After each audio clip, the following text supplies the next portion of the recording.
1950 5-window Chevy. Okay. It's got a 48 Farmall tractor grill. It's got Peterbilt springs for the bumpers. Yeah. Peterbilt sun visors. It's got a minnow bucket for my air filters. Flower buckets for my headlights. Nice. Shocks for my headlight brackets. Garden rakes to hold my wire looms.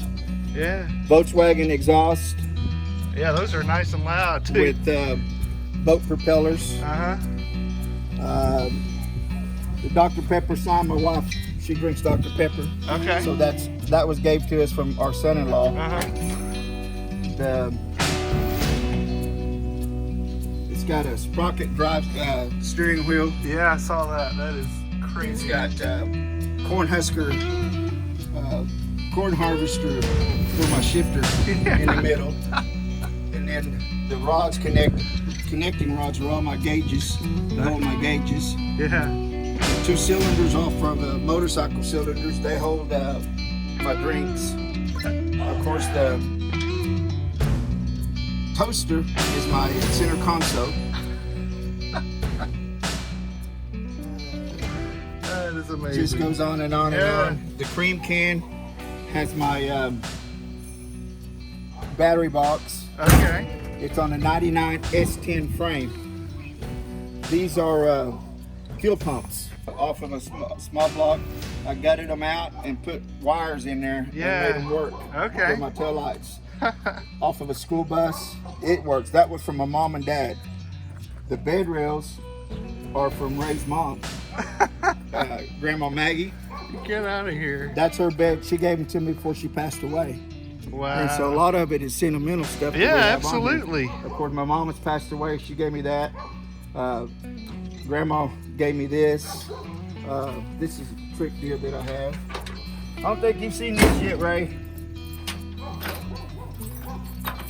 And this is my lock. I was wondering if that's what that was going to be. And what happens is people can't open the door to get in Yeah, and take yeah. it from you.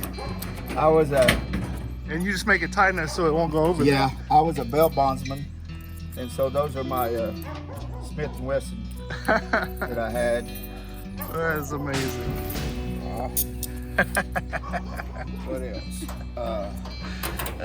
This little piece here, and Ray will have to help me. I think it was your dad. She called him Papa. Oh yeah, that's his. Yeah, Made this. Oh, yeah. A little 10 horseshoe. years ago. Yeah. it was an ashtray. It's an ashtray, and so we put this in here for that. There's a lot, like I said, a lot of it that we've got is because sentimental value. You know, the bed Yeah. was from his mom, and Now, what are you keeping in here? that's my toolbox. I got my jumper cables and my fire extinguisher Nice. in case.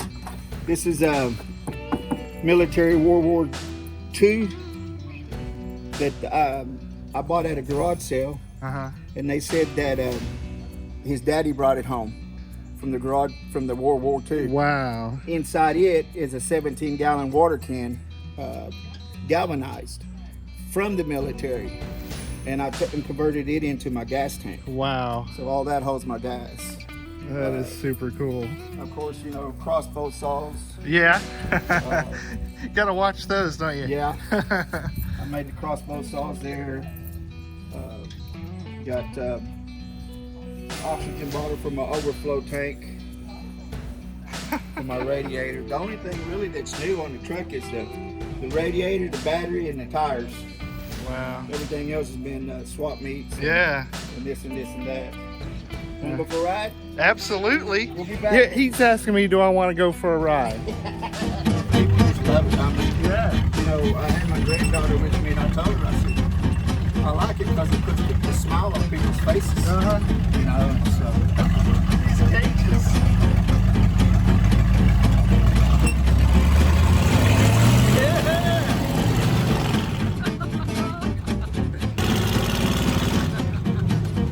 It's so much fun. Yeah, man. We've been on it for 4 years.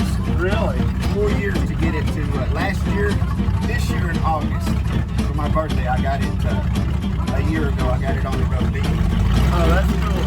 Yeah, you talking about turning some heads. Oh, yeah. I was at Walmart. Some guy jumped out of an 18-wheeler started. He said, I'm from Atlanta, Georgia. He said, I'm putting you on in Atlanta, Georgia right now as I speak. How long did it take you to ride here? It's about 12 and a half by car, but really, I stopped overnight in Arkansas and camped. Oh, yeah? Yeah, and then I went up to Tulsa first, then Oklahoma City, and then down here, so. Yeah, son! Oh, this is really cool. I can tell you've packed a lot of thought into it, and, you know, sentimental stuff. It's really cool. One thing I'm not is a mechanic. Yeah. Get it off the road, but that's about as far as I can do. Yeah. I'm still having trouble with my carburetor. It's kind of overloading a little bit. Well, I don't think on the road, I'll be happy. Yeah, I'm just good enough to work on my own bike, and I feel okay with that. But if somebody else asks me to work on theirs, I'm like, no, I'm out, man.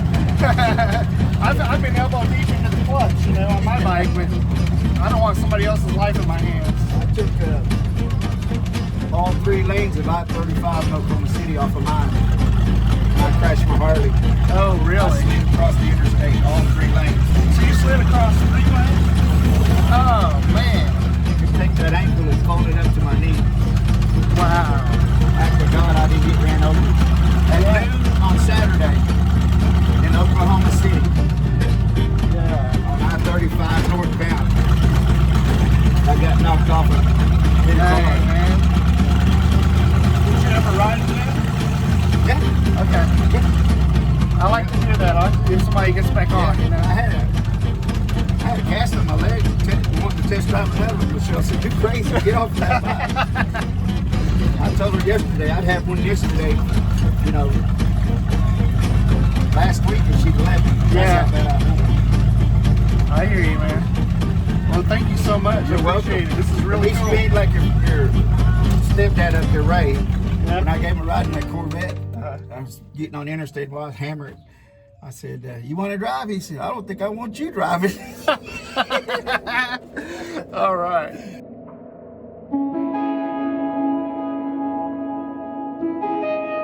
It's really great when you meet a person who has found their passion and is putting in the work to pursue it. I can tell Andrew has found his. Even he admits, though, that rat rods are not for everybody, but his efforts have paid off through all the smiles he receives every time he's out in the truck. I'd say he's doing it right.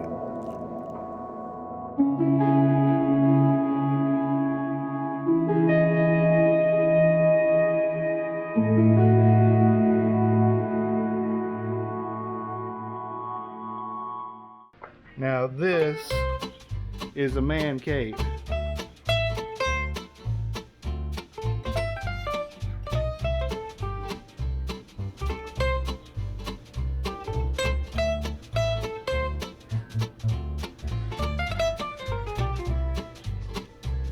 Ain't no telling how old that is. It might be as old as the movie, you know. I don't know. Yeah.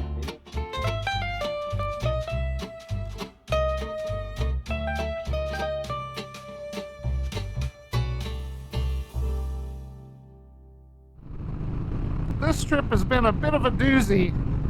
It was great, don't get me wrong. Coming back home, it got all overcast, it got a little cooler, and it wasn't raining, but there was a mist everywhere. It was just gross. That lasted all the way to the Arkansas border. At the border of Arkansas, it started torrential rain downpour for several hours. I guess I was just on the tail end of a storm system, and at the rate of speed I was going, I guess I just kind of stayed inside the storm. But it was torrential. There was flash flooding everywhere, water up to my ankles in spots.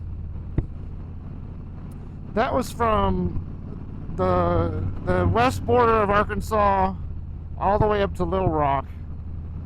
And then it finally stopped raining and was clear, but the temps were even colder there. So not only was I soaking wet to the core, but it was cold. So I rode all the way to Jackson, Tennessee. I'm not sure what that mileage is. Maybe I'll pop that up right here after I do research. But I rode all that way, freezing cold, and so all my muscles were tense that whole time. And I was not a good boy. I did not hydrate as I should have. And I got severe muscle cramps. But I tell you what, I had the longest, hottest shower of my life, and it was fabulous. Now today, it's a lot nicer. The sun's out, the sky's big, and I'm not shivering because I'm not frozen and wet from head to toe. Didn't feel like I needed to shoot a lot of the travel part. I took a couple of back roads, but for the most part, it was pretty boring and it was wet, so why bother? I just want to say thanks again for checking out my channel. For all of you that have subscribed, I really appreciate it. I'm the 7th letter. My friends call me G. Thanks again for coming along. I'll see you next time.